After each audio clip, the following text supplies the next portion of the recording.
en Chine, quelques générations après la mort du 6e patriarche, Enno,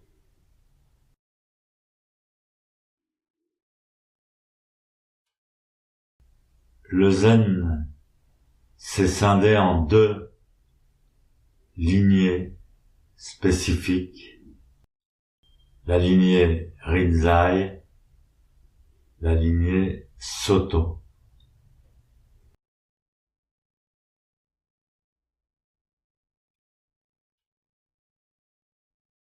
Sensei nous en parlait souvent.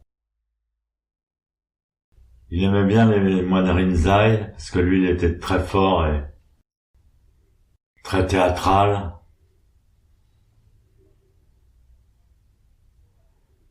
Et aussi parce que, quand il est venu en Europe, le chef de la secte Rinzai était le seul à l'avoir aidé, à lui avoir donné un peu d'argent.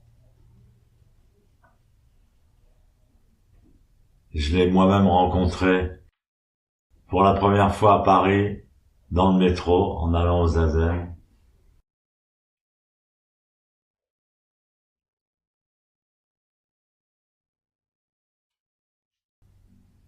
La particularité des moines Rinzai,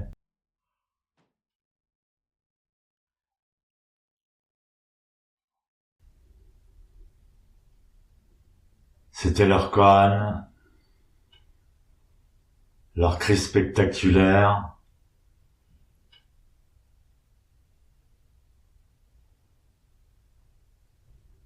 leur manière un peu rustre,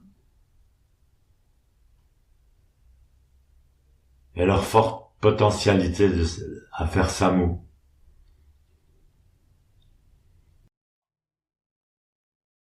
Leur utilisation du kyosaku et des coups de bâton,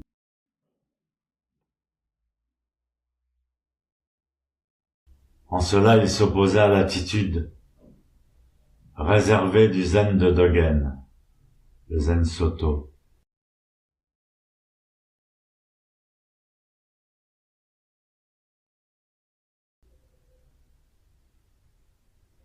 Dogen ne donnait pas de koan à ses disciples, parce que dans le Rinzai, le maître vous donnait un koan et les gens s'asseyaient en zazen et essayaient de comprendre, de résoudre.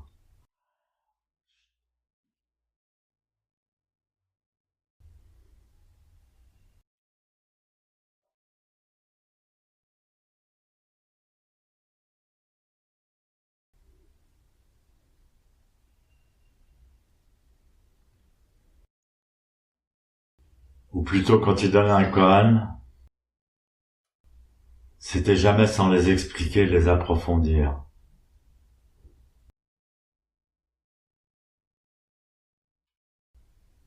À l'inverse du Rinzai, Dogen était la délicatesse et la gentillesse même.